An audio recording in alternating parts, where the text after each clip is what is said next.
Assalamualaikum warahmatullahi wabarakatuh.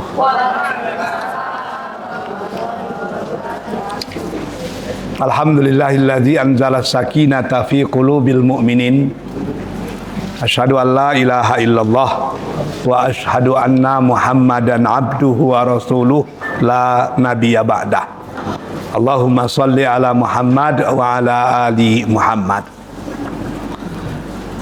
Yang sama-sama kita muliakan Kepala Dinas Pendidikan Provinsi Riau, dalam hal ini diwakili oleh Pengawas Dinas Pendidikan Dr. Andus Zubir MPD.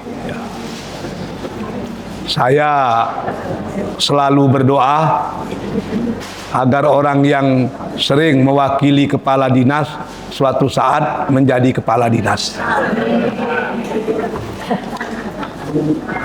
Kepala Balai Guru dan Tenaga Kependidikan Provinsi Riau, Ibu Reski Bestari MPD, orang Kurai, narasumber dari Widya Suara, ahli Balai Guru dan Tenaga Kependidikan Riau, Ibu Rita Kasriwanti, Wakil Rektor di lingkungan Universitas Muhammadiyah Riau, dekan-dekan, wakil dekan, segenap sivitas akademika Fakultas Kejuruan Ilmu Pendidikan Universitas Muhammadiyah Riau, Ketua Musyawarah Guru Mata Pelajaran Bidang Studi IPA, Bahasa Inggris, Biologi, dan Bimbingan Konseling Provinsi Riau, Bapak Ibu, hadirin dan hadirat, saudara-saudara, saudari-saudari, para peserta seminar yang dirahmati Allah. Sebelum memulai, izinkan saya membacakan pantun. Karena Ibu Reski orang Bukit Tinggi, jadi pantunnya beraroma Bukit Tinggi. Kalau Tuan ke Bukit Tinggi, panorama indah sekali. Kalau hadirin dan hadirat sudah ke Umri, anggap seperti di rumah sendiri.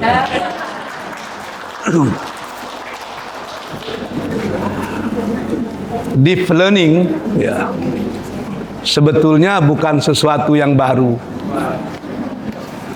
Tahun 1980-an sudah muncul satu keinginan untuk melakukan reformasi pendidikan di Indonesia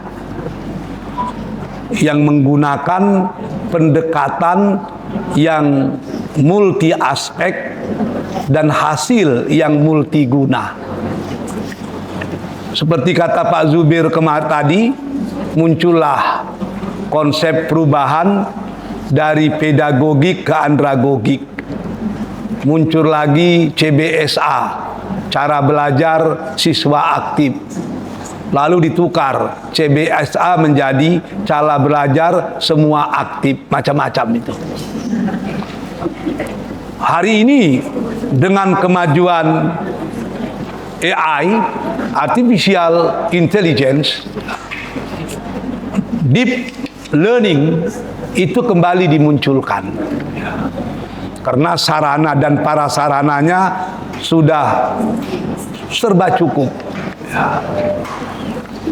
Akan tetapi, tentu akan muncul berbagai macam permasalahan baru. Apakah para guru memang sudah siap untuk memberlakukan konsep deep learning ini?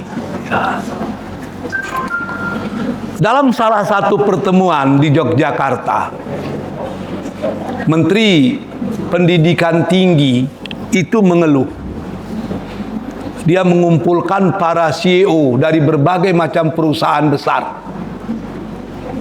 Ada sekitar 200 orang katanya. Waktu itu dia bertanya, apa kelemahan alumni kami? Alumni perguruan tinggi. Tapi alumni perguruan tinggi itu asupannya tetap dari SLTA. Hasilnya membuat kita terkejut. Ternyata alumni perguruan tinggi hari ini tidak bisa membaca, tidak bisa berbicara, dan tidak bisa menulis.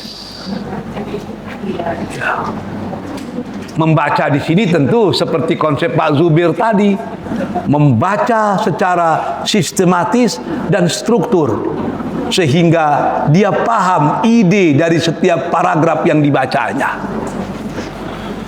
Tidak bisa berbicara.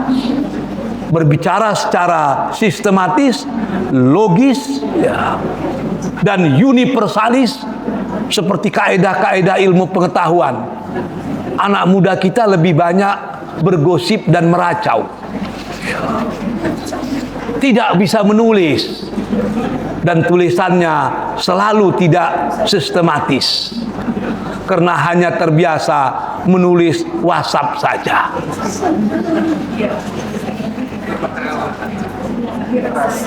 Ini menampar kita semua. 6 tahun dididik di sekolah, 4 tahun dididik di perguruan tinggi, akhirnya hanya menghasilkan mereka yang tidak bisa membaca, berbicara, dan menulis. Ada apa dengan sistem pendidikan kita?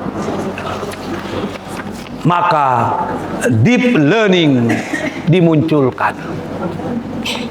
Deep learning isinya cuma 3, MMC, ya.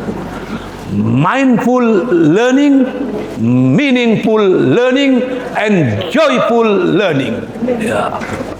Bagaimana pendidikan itu mengasah otak, ya, tapi mampu mengungkapkannya secara logis, dan mereka belajar seperti kata Pak Jubair tadi, tanpa beban, belajar dalam keceriaan. Ini tidak mudah, tapi kalau kita gagal, kita akan kehilangan satu generasi ke depan. Bapak-bapak, ibu-ibu, hadirin dan hadirat yang berbahagia, kecanggihan AI itu bisa membantu guru, ya. Tapi kesanggihan AI itu juga akan bisa menghapuskan para guru. Karena guru yang ada di ruangan ini, termasuk saya, tidak ada yang lebih cerdas daripada AI.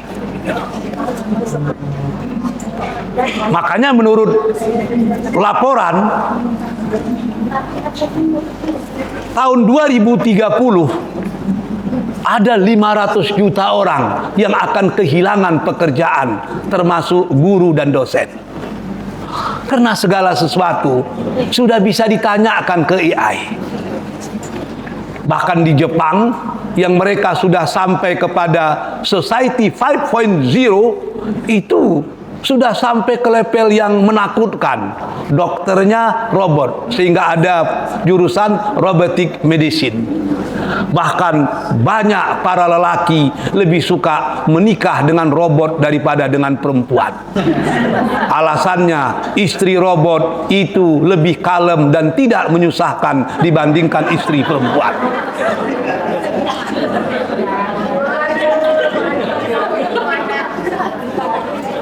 Lalu kalau ini terjadi, wah, kita tidak tahu lagi itu.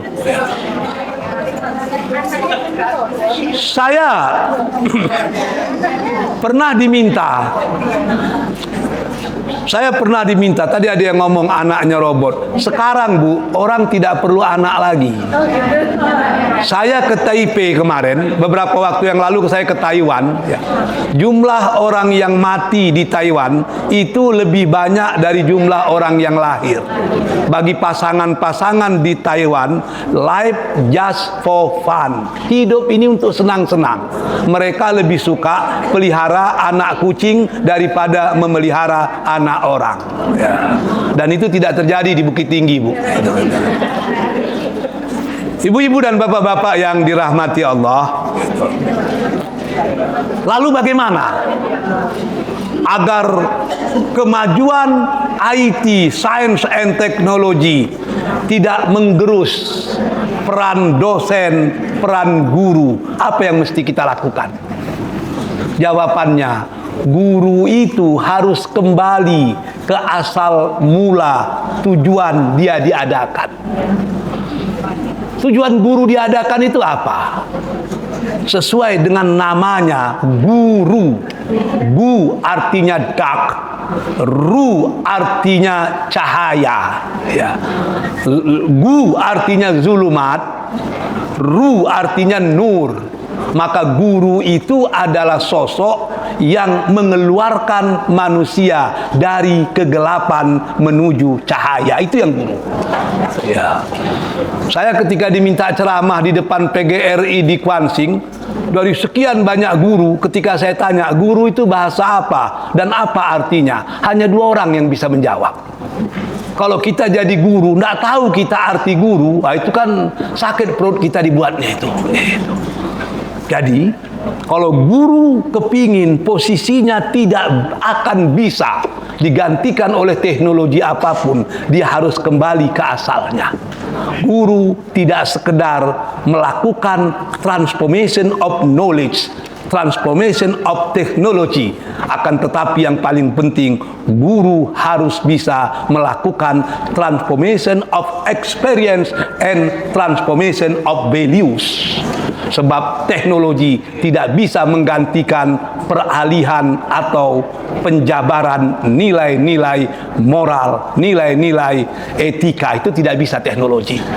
Kalau ibu-ibu mampu melakukan itu, maka sampai kiamat pun teknologi tidak akan bisa mengalahkan peran guru. Karena saya bukan penceramah, saya rasa itu sajalah yang bisa saya sampaikan.